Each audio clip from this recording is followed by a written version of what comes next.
Hello everyone, I have something to share with you, but before I do, watch this video. You see, Nigerian politicians know exactly how much religion help them disable the people, how religion help them make the people docile and moron, to the extent that when politicians tamper with the people, because of what religion have turned them to, they become absolutely useless. That is exactly why the son of the president of Nigeria will want to give away 1 million Bibles as his birthday gift to Nigerians. Look at the news above. They said it's the president's son's birthday, and for the purpose of that, they are giving away 1 million copies of Bible nationwide. Now, ask me, what's the use of the Bible to the people you are giving it to? What is the use? Of course, it's of no use. The Bible is a book that is of no use. It rather keep the people useless. The Bible is only useful to those doing business with it, operating on the Jesus industry. That is the GOs, the pastors, and the rest. Alright, you've seen the video. Okay, few things about this video. First, you can never call Bible useless.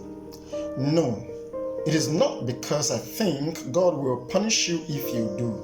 No, that's not the case. I've been to the comment section of the video and I've seen how some persons are saying, oh, God's going to punish this person for saying Bible is useless. No, that's not the case. But you can never call Bible useless because Bible has given us way too much to be so vilified. In case you're not aware of what Bible has given to man, I'm going to draw your attention to just about 3 of them.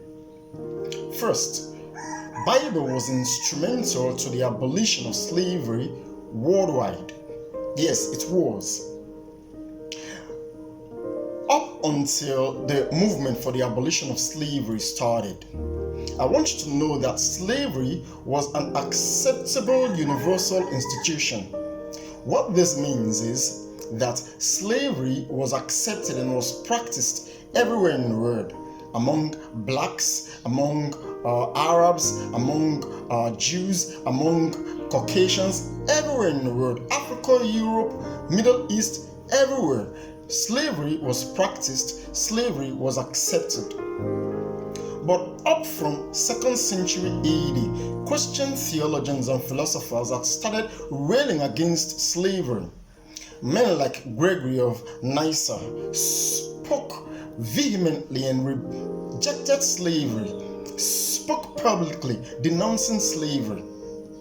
And up to like 7th century, we talk about people like Saint Bathilde of France. She hated slavery and she abolished slave trade in France. I'm talking about 7th century AD.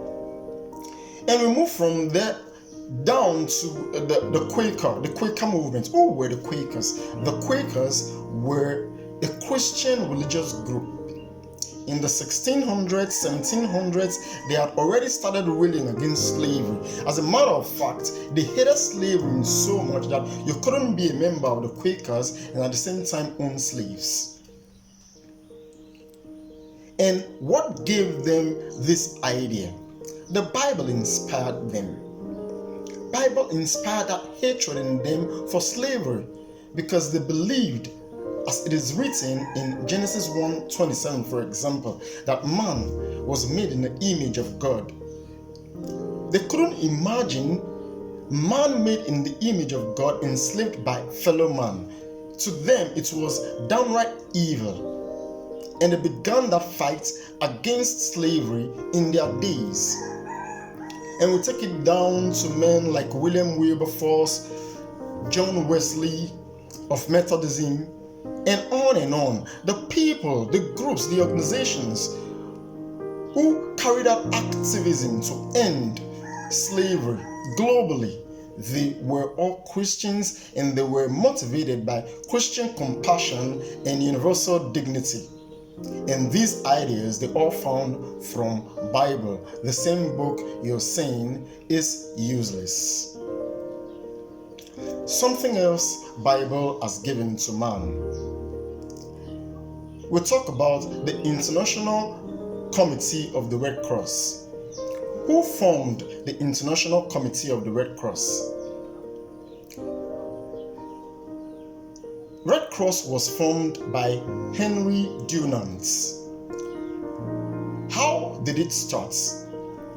He saw the Battle of Solferino in 1859, and the tragedy, the cruelty of that war gave him a kind of consciousness that men shouldn't suffer first, war or no war.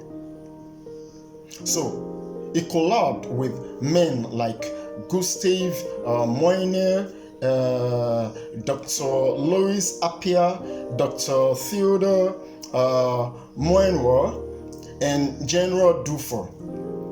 They formed the International Committee for the Red Cross. Today, the Red Cross is everywhere. Wherever you have disaster, they are there to attend to people of all religions, all creeds, all race, without discrimination. Bible gave us that. And not to talk too much, I'm going to tell you one more thing that's in effect today that Bible clearly gave us. And we were talking about the Geneva Conventions. Through the Geneva Conventions, war can now be, if war can be humane at all, can be processed at least to some extent humanely. When we start talking about limiting the use of force, limiting the use of certain weapons,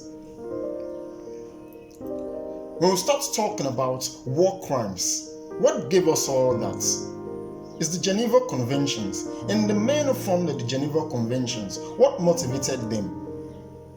The Christian ideals they got from Bible. Top on that list is the same Henry Dunant of the Red Cross.